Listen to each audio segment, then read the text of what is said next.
Joe Burke, right here. So Joe's our number 4 teller, for those of you keeping track in the audience. Come on up. A little bit. Thank you.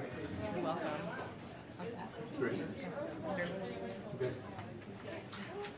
So Bushman and Miller are talking about, well, actually they're bragging that they're getting to go camping this weekend.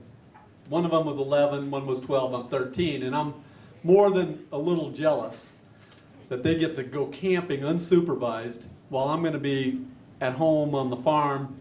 And so the next day, Saturday, we're doing the chores, and Mom calls us in for supper. And right before I go in, I bridle up Daisy, and I put her in the smallest stall inside the barn, go in and eat supper, and don't fight Mom at all about taking a bath or going to bed. And as I'm crawling out the window out of my bedroom, I grab 5 beers because there's 3 of us, and I go down to the barn and jump on Daisy bareback and go cantering and galloping down the road to Pudence's farm to meet Mark and Matt as they're camping. And so, it's by the light of the moon, a couple miles down the road, and I pull up to where they're camping, and Cliff Bushman was kind enough to leave the family car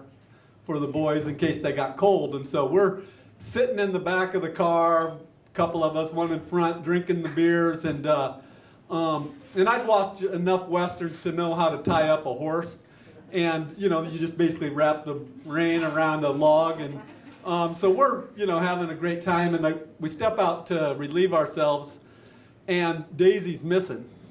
And Mark informed me that he promised his dad that he wouldn't take the car anywhere, that they'd checked the odometer and there better be the same amount of miles on it as when they dropped it off. And Matt, who was a good math student, said, we could drive that car backwards to the Burke farm and pick up their pickup and drive back, and there'd be the exact same miles on the car, and we actually did it. So we pull in about halfway up the lane and park and get in Dad's truck and push it down the lane about halfway. And so then I follow the boys back down to Pudence's farm, and we're bouncing drunk through this pasture trying to corral Daisy, who had now met up with 3 or 4 other horses.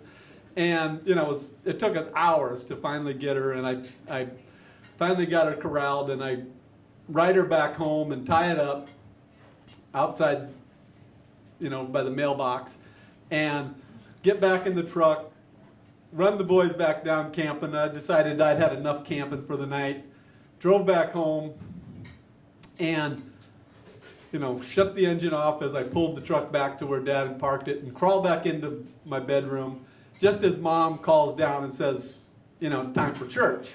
And so, I get my Sunday best on, and we're driving to church, and Dad looks over to the right and sees Daisy tied up at the mailbox and wants to know who the hell left that horse tied up all night long. And I said that was me, and he said, well, maybe you ought to mention something to Father about that. And so later on, while I'm in church, I'm telling my confession, and that's one thing that I had down pat by the time I was 13. Bless me, Father, for I had sinned. My last confession was last week, and these are my sins. I used the Lord's name in vain 16 times. I always thought it helped if I had a number. I used the S word 10 times. I was disobedient to my mother, and then at the end of confession, you always had to have, I'm especially sorry for something. So finally, I had something I could be especially sorry for, and so I said, Father, I'm sorry for all my sins, especially for using the Lord's name in vain. I wasn't sorry at all about what happened last night. Thank you.